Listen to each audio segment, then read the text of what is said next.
1 Timóteo, capítulo 1, versículos de 8 ao versículo de número 11. Diz assim a palavra do nosso Deus: Sabemos, porém, que a lei é boa, se alguém dela se utiliza de modo legítimo, tendo em vista que não se promulga lei para quem é justo, mas para transgressores e rebeldes, irreverentes e pecadores, ímpios e profanos, parricidas, matricidas, homicidas, impuros, sodomitas, raptores de homens, mentirosos, perjuros, para tudo quanto se opõe à sã doutrina, segundo o evangelho da glória do Deus bendito, do qual fui encarregado. Até a leitura, oremos pedindo a direção do nosso Senhor. Te damos graças, Senhor, mais uma vez, suplicamos a Tua misericórdia para a compreensão da Tua palavra e a edificação da Tua igreja, para que sejamos úteis ao Senhor e amemos e adoremos e glorifiquemos o Teu nome em nossa vida. Lava-nos mais uma vez, pedimos, com Teu precioso sangue, ilumina a nossa mente e o nosso coração, e que tenhamos compreensão do Teu ensino em Tua palavra, para a Tua própria glória nós oramos, Senhor, em nome do Senhor Jesus Cristo. Amém. Amém. Irmãos, nós temos estudado esta carta e na semana passada nós vimos a introdução daquilo que o apóstolo Paulo dá como instrução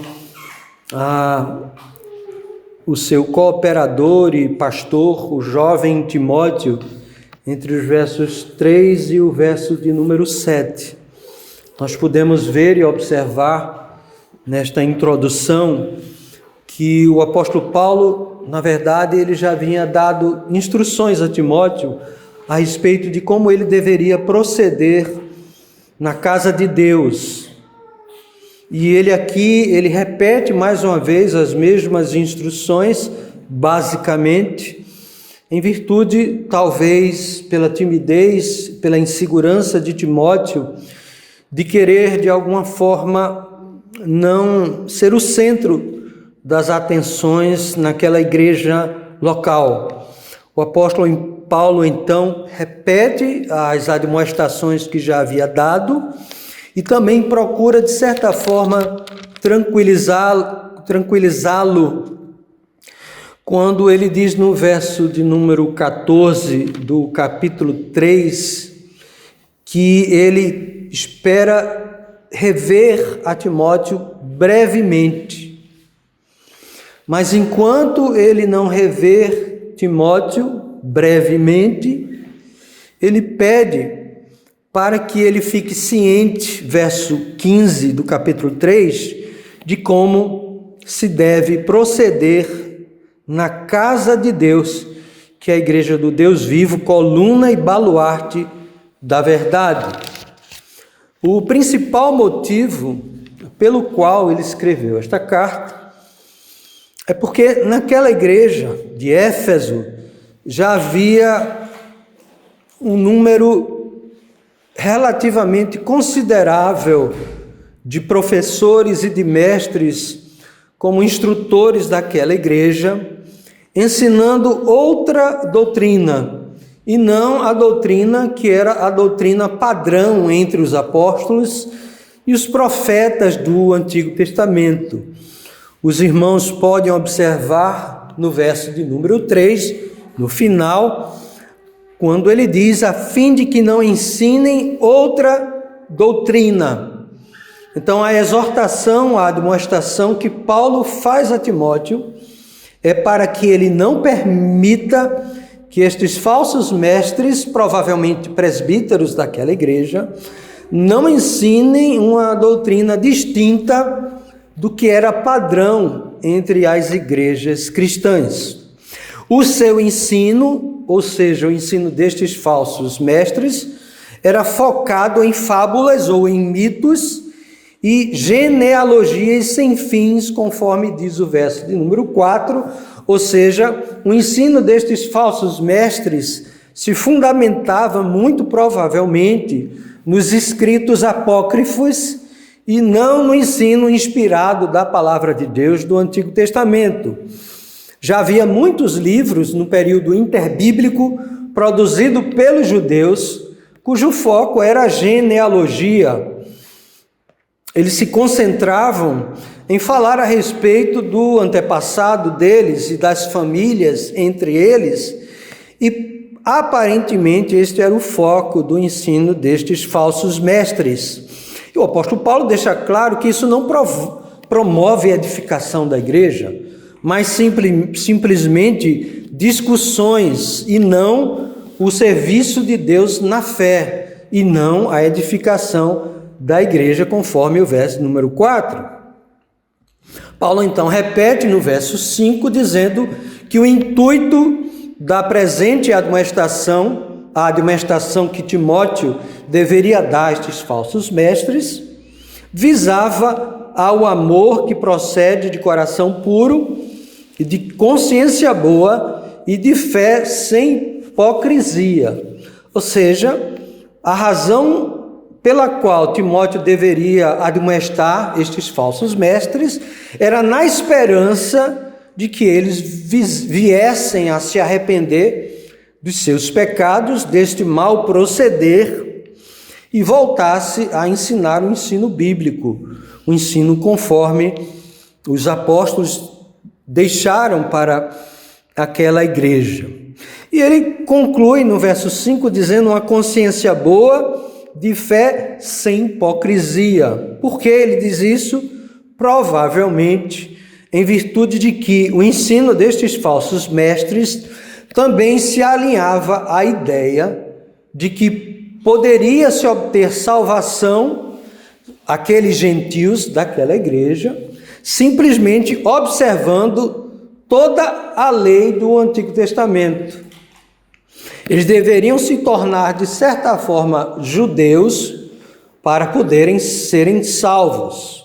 Então, era a fé mais observância da lei, a lei de uma forma mais abrangente, inclusive as leis cerimoniais.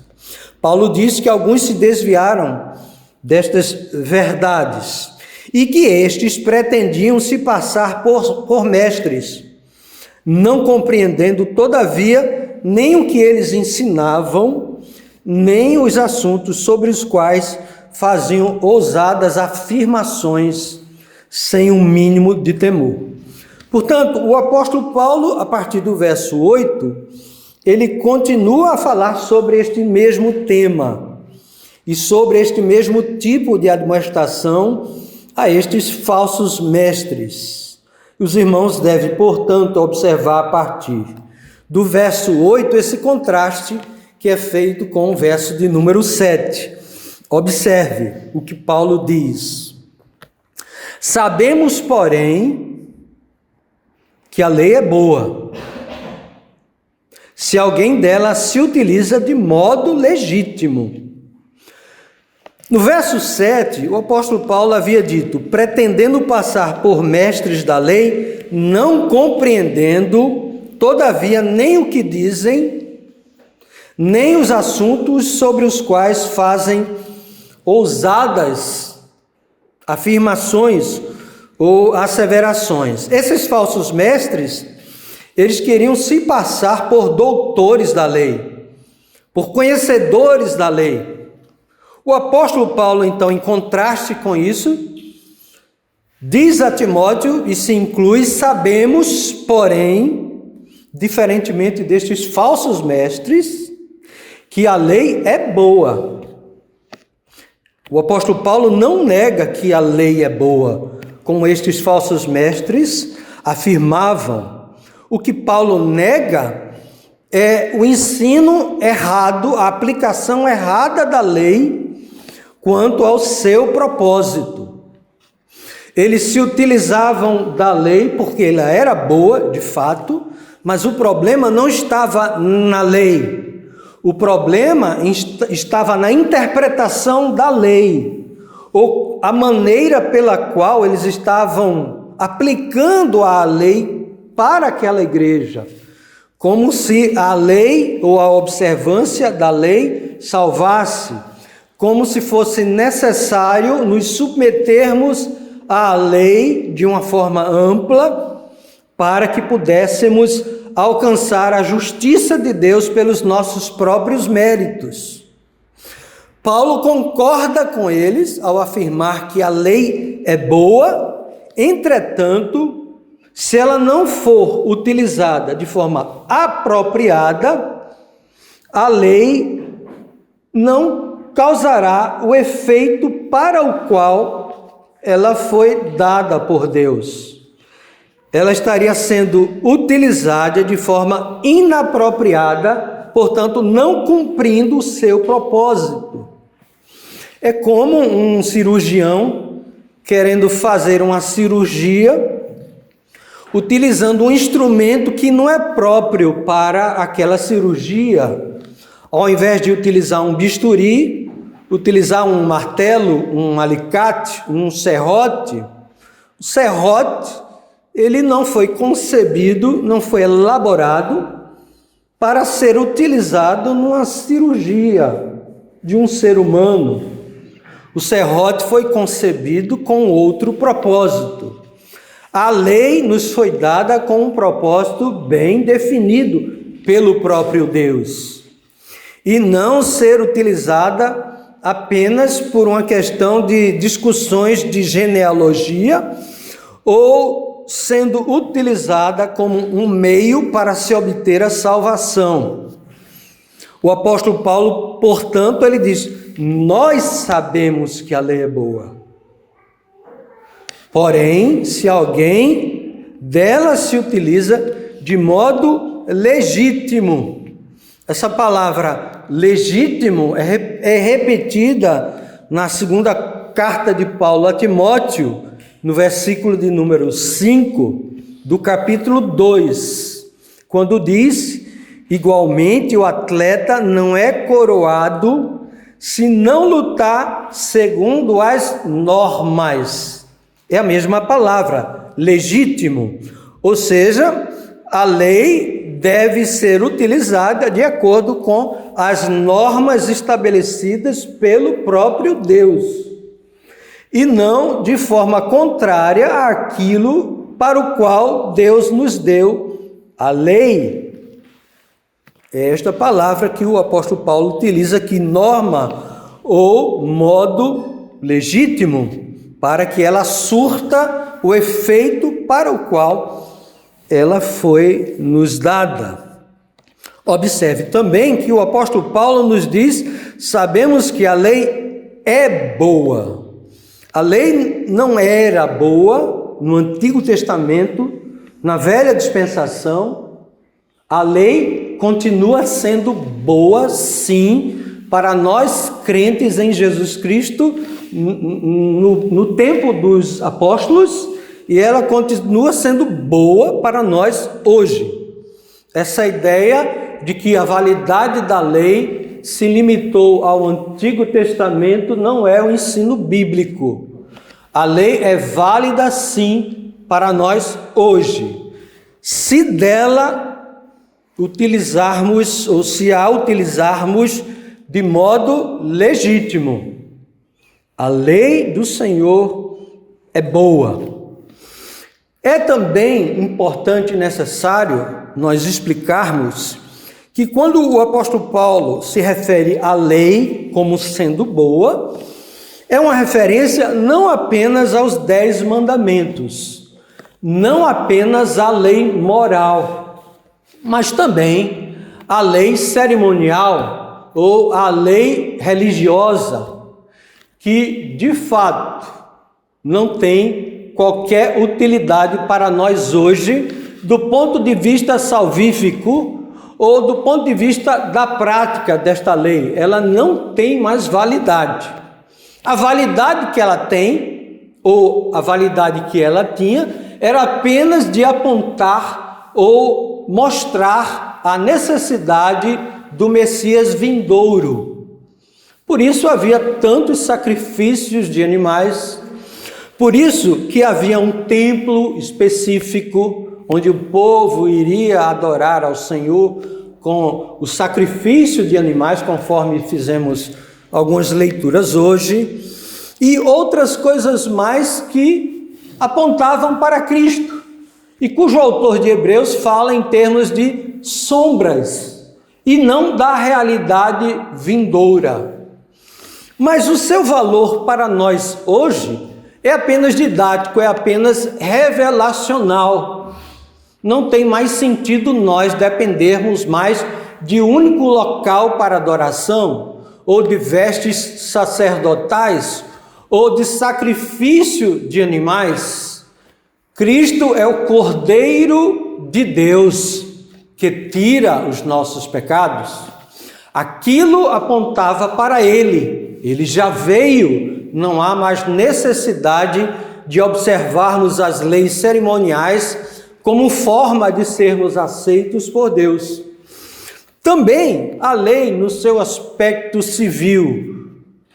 A lei no seu aspecto civil foi dada ao povo de Israel, ao Estado de Israel, àquela nação, e de fato tinha utilidade naquele tempo, do ponto de vista civil e político, para aquele povo. Hoje, em virtude do Evangelho ter sido anunciado a todas as nações, a lei civil tem sim alguma utilidade. Alguns princípios podem ser aproveitados da lei civil de Israel, como, por exemplo, em Israel não havia prisão. Alguém que cometesse um crime teria que restituir a pessoa, por exemplo, um roubo, com 3, 4, 5 vezes aquilo que ela havia roubado. Ela não ficava presa, não ficava aprisionada num determinado local. Mas isso era a lei civil de Israel. Poderia ter algum proveito hoje entre nós? Sim, mas ela não tem a validade quanto tem a lei moral. A lei moral, sim. Os 10 mandamentos, conforme nós lemos, sim. Isto é de validade permanente. Isso é bastante óbvio, quando Deus diz: não terás outros deuses diante de mim. Isto valia naquele tempo, isto vale hoje. Nós não somos libertos para adorarmos qualquer Deus, mas apenas o Deus único e verdadeiro. Nós só temos um mediador, não temos mais do que um mediador. Portanto, a lei de Deus nos serve para adorar o Deus vivo e verdadeiro, aquele que deu o seu Filho para morrer em nosso lugar. A lei também nos serve, a lei moral, quando nos diz que nós não devemos adorar o verdadeiro Deus do modo contrário aos seus mandamentos. Não terás outros deuses diante de mim, não farás para ti imagem de escultura. Portanto, o que a lei nos ensina é que nós devemos adorar o Deus verdadeiro do modo estabelecido por Ele próprio. Assim como os mandamentos relacionados ao amor entre irmãos, entre o próximo, ou os mandamentos relacionados à família. Honrar pai e mãe tinha validade no Antigo Testamento e tem validade entre nós hoje.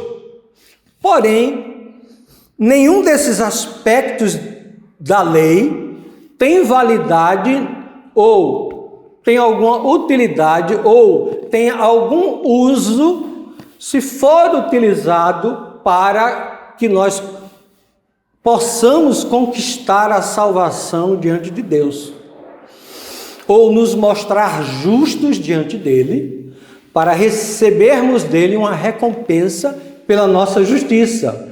De fato, a lei não nos foi dada com este propósito, porque pela lei ninguém será salvo. Mas a lei sim tem uma série de funções e de usos apropriados para a nossa vida. Nós veremos mais adiante. Então, observe esse primeiro verso para que nós possamos compreender tudo que o apóstolo Paulo nos ensina aqui nesta seção e nos ensina em toda a carta. Sabemos, porém, que a lei é boa se alguém dela se utiliza de modo legítimo. Observe também o que é que o Paulo nos diz no capítulo 7 de Romanos, verso 12, quando ele repete: por conseguinte, a lei é santa e o mandamento santo e justo e bom. Repete o apóstolo Paulo, e no verso 13: acaso o bom se me tornou em morte? De modo nenhum. Pelo contrário, o pecado, para revelar-se como um pecado, por meio de uma coisa boa, causou-me a morte, a fim de que pelo mandamento se mostrasse sobremaneira maligno. Este é um dos usos da lei. A gente vai falar deste e de outros usos logo mais adiante.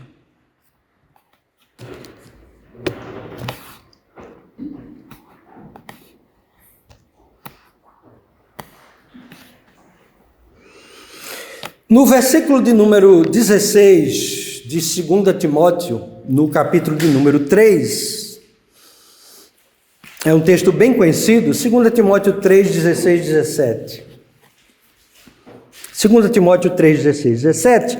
Toda a Escritura é inspirada por Deus e útil para o ensino, para a repreensão, para a correção, para a educação na justiça, a fim de que o homem de Deus seja perfeito e perfeitamente habilitado para toda obra. Isto também se aplica à lei de Deus, quando o apóstolo se refere ao Velho Testamento, ao dizer que toda a Escritura é inspirada por Deus. Não havia ainda o Novo Testamento registrado, apenas o Velho. Quando ele fala toda a Escritura inspirada por Deus e útil para o ensino, para a repreensão, para a correção, para a educação na justiça, é uma referência ao Antigo Testamento, à lei de Deus. Portanto, fica mais do que claro ou clara a utilidade da lei de Deus para os nossos dias. Ele, portanto, continua e dá a explicação no versículo de número 9.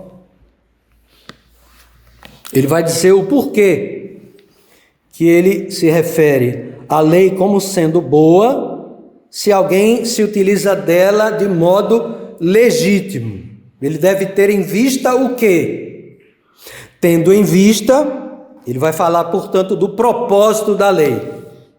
Porque foi promulgada, porque a lei foi dada. Tendo em vista que não se promulga lei para quem é justo, mas para transgressores e rebeldes, irreverentes e pecadores, ímpios e profanos, parricidas e matricidas, impuros, sodomitas, raptores de homens, mentirosos, perjuros, para tudo quanto se opõe à sã doutrina. O que é que o apóstolo Paulo nos ensina aqui neste verso? Ele nos fala claramente a respeito do porquê a lei foi publicada, do porquê a lei foi codificada, do porquê a lei nos foi dada. A lei nos foi dada, ou a lei foi dada ou promulgada, não para justo. Não faz sentido promulgar uma lei para pessoas justas, que andam de conformidade com a lei, de forma legítima, em obediência plena, sendo cumpridores da norma estabelecida pelo próprio Deus. Porque a lei condena. A lei não poderia jamais condenar um justo, como ele próprio vai se referir a respeito da sua condenação mais adiante. O que o apóstolo quer nos dizer é o seguinte: a lei não enquadra quem é justo. A lei não condena quem é justo. Ela não tem esse propósito. A lei tem como propósito, ela visa pecadores, injustos. E quem são esses injustos, pecadores, rebeldes? Ele vai nos dar uma lista, conforme já lemos. Nessa lista, os irmãos vão observar que ele vai fazer referência aos 10 mandamentos. Tanto a primeira tábua da lei, os primeiros 4 mandamentos, que é da nossa relação vertical, nós para com Deus, do ponto de vista religioso, de devoção, de piedade, de espiritualidade, e os outros 6 mandamentos, que tratam do amor ao próximo. Ele vai, nessa mesma sequência, falar dos 10 mandamentos, na mesma sequência com que os 10 mandamentos nos são dados.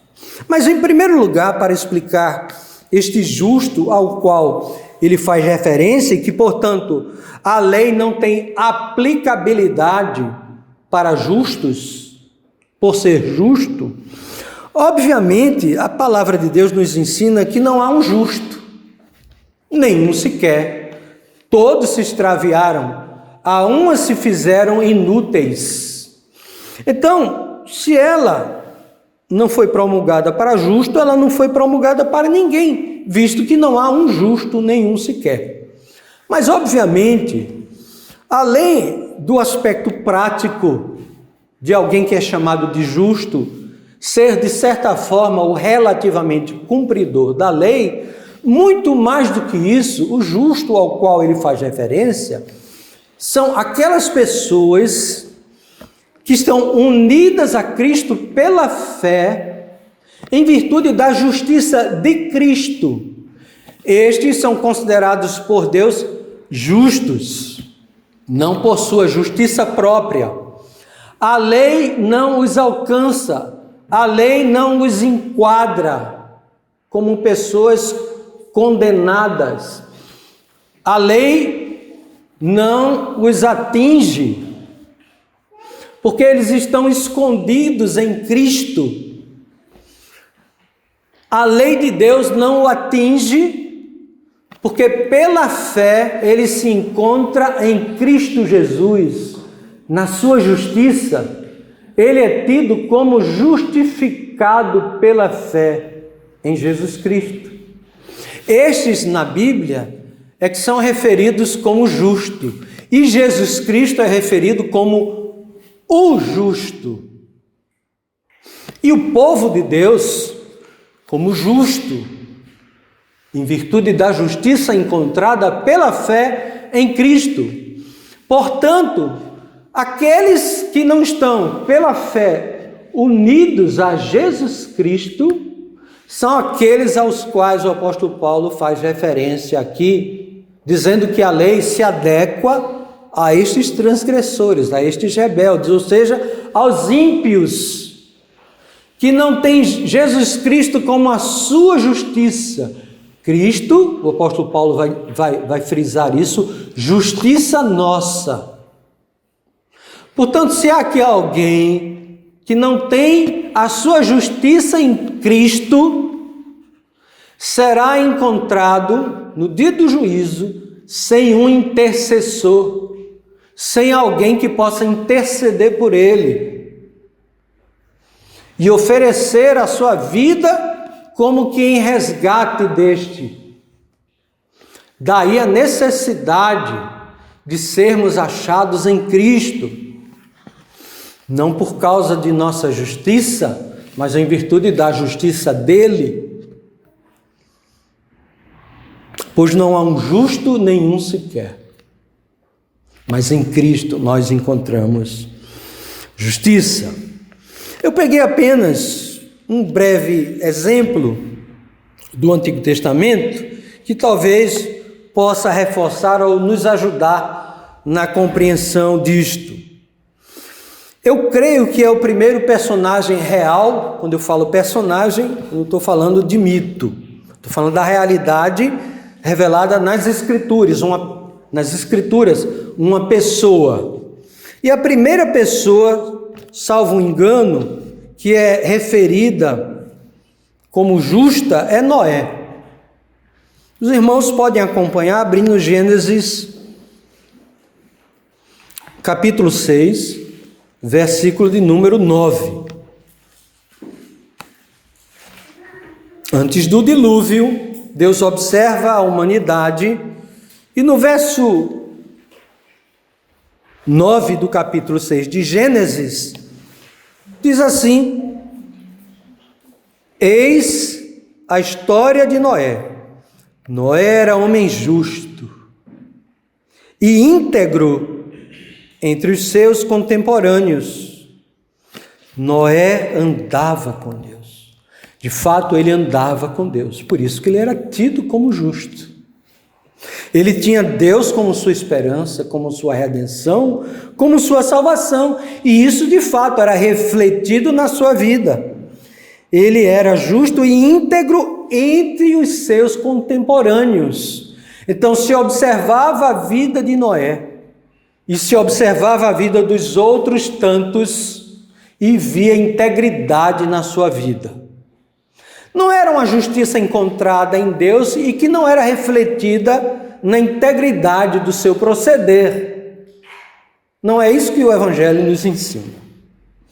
Agora, observe no verso anterior, verso 8, que diz assim: porém, Noé achou graça diante do Senhor. Esta é a razão porque ele era um homem justo e íntegro e que andava com Deus. Por quê? Porque Noé achou graça diante de Deus. O que é achar graça diante de Deus? É Deus olhar para ele e ver uma pessoa engraçada ou graciosa ou cumpridor dos seus deveres? Não, é o contrário. Isso demonstrou o favor de Deus sobre a vida dele. Isso parte de Deus para com Noé, e não de Noé para com Deus. A palavra graça significa inclinar-se, rebaixar-se.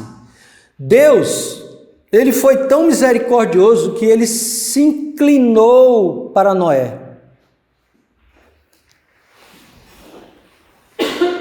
Ele foi favorável para com ele, porque certamente era um dos seus escolhidos, e ele operou graça na vida daquele homem, usando de misericórdia.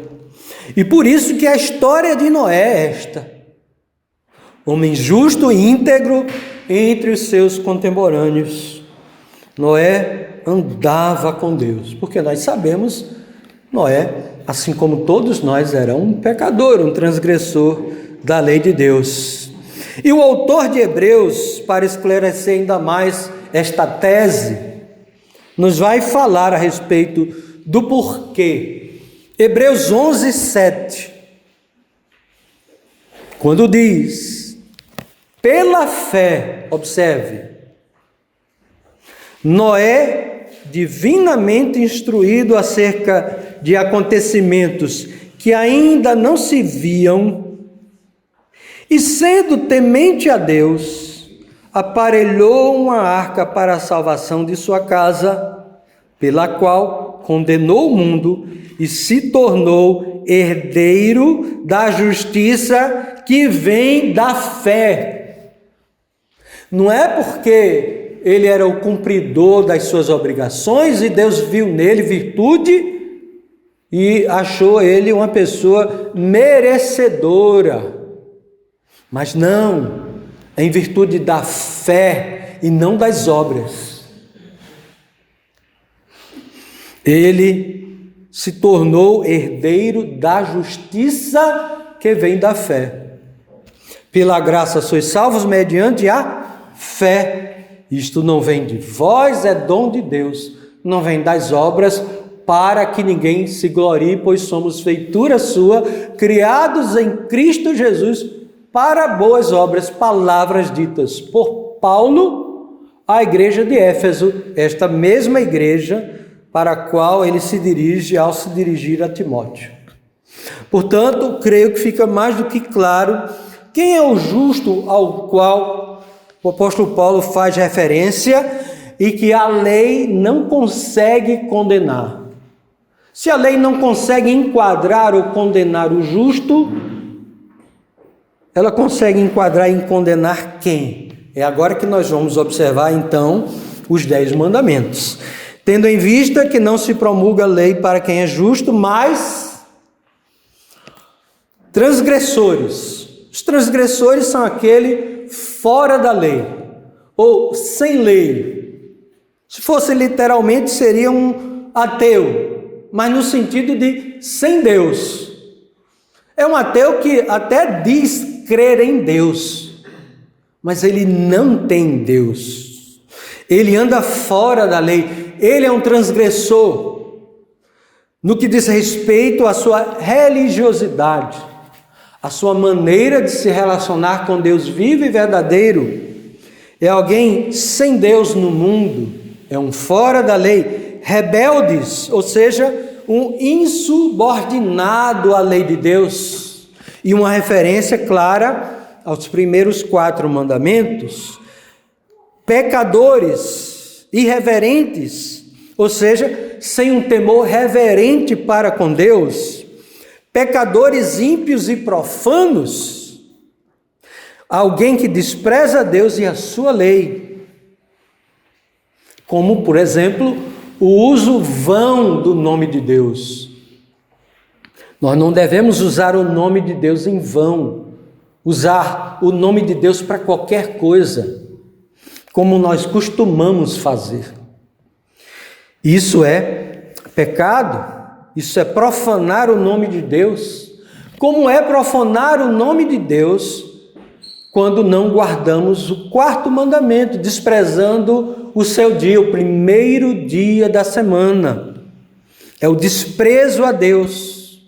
Ímpio é aquele que não é pio, aquele que não é piedoso. Daí o termo ímpio, é alguém impiedoso.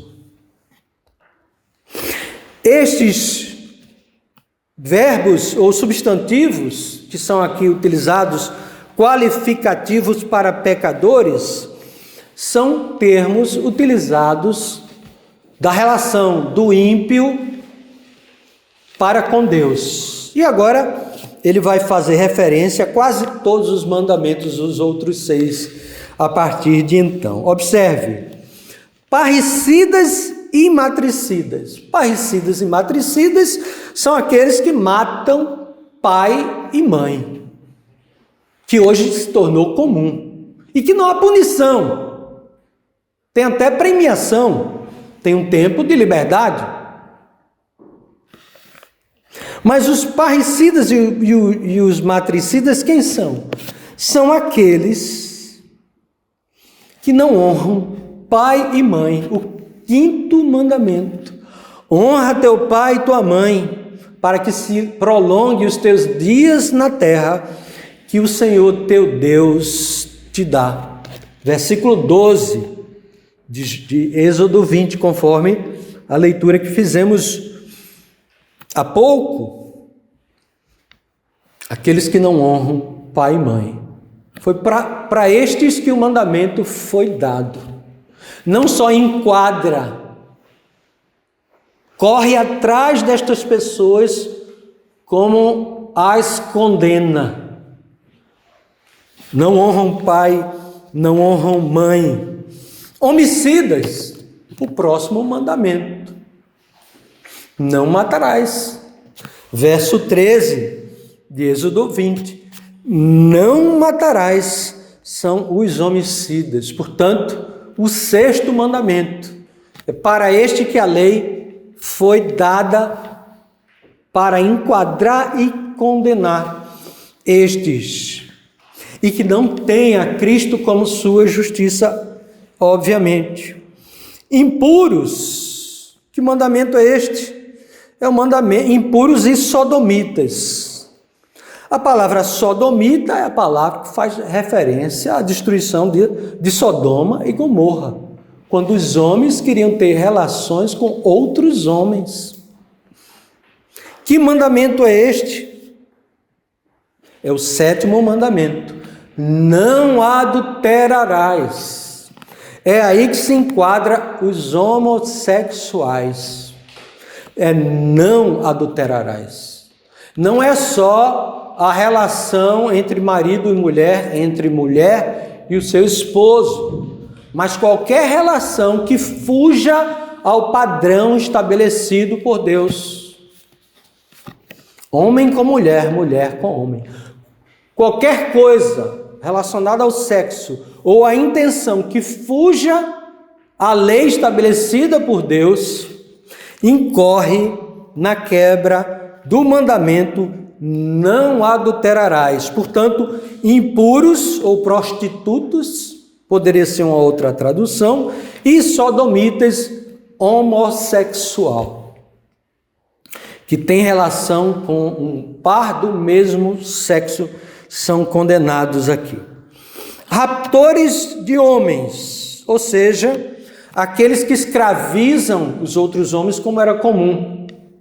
Escravizar, roubava às vezes os escravos de outros para se tornar o seu escravo, ou roubava pessoas para serem vendidas como escravas.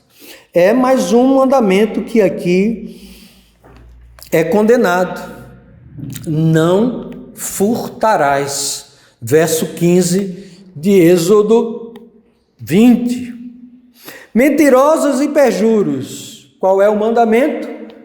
É o próximo mandamento, o 9º mandamento, que vai falar a respeito do falso testemunho. Não dirás falso testemunho contra o teu próximo, que se encontra também lá em Êxodo, no verso 20, verso 16. Não dirás falso testemunho contra o teu próximo. Mentirosos, perjuros. E aí o apóstolo Paulo completa, ele não vai mencionar o 10º mandamento, porque no 10º mandamento se inclui todos esses. Quando o homem, na verdade, cobiça, tudo isso que nós vimos como pecados, não deixa de ser uma cobiça, um desejo próprio, pessoal, por algo que não lhe pertence. Quando um homem, uma mulher, deseja alguém que não é o seu marido ou a sua esposa, não deixa de ser cobiça. Talvez por esse motivo o apóstolo Paulo não faça uma menção direta a respeito disto. E aí ele encerra esse verso 10 dizendo: e para tudo quanto se opõe à sã doutrina, ou seja, para tudo que não se enquadra explicitamente a estes mandamentos aqui referidos. Observe que o apóstolo Paulo não nega que a sã doutrina contempla a lei de Deus. O evangelho considera a lei de Deus. Porque a lei de Deus, ela nos foi dada, e eu me refiro à lei moral, e o seu uso, conforme os reformadores entendiam, eles nos deram pelo menos os 3 principais usos da lei. É primeiro o uso político. Qual é o uso político da lei? A lei de Deus, a lei moral, ela de certa forma é o que freia a nossa sociedade, os governantes. A coisa está ruim, está feia, não é? Mas poderia estar muito pior.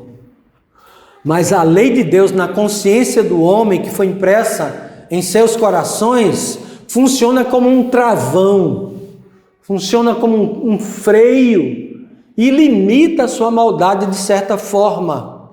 Ainda que de forma imprecisa e absoluta, a lei de Deus tem um uso político para restringir o mal e a maldade do coração do homem. Então, de certa forma, este é o uso correto da lei de Deus, o uso político.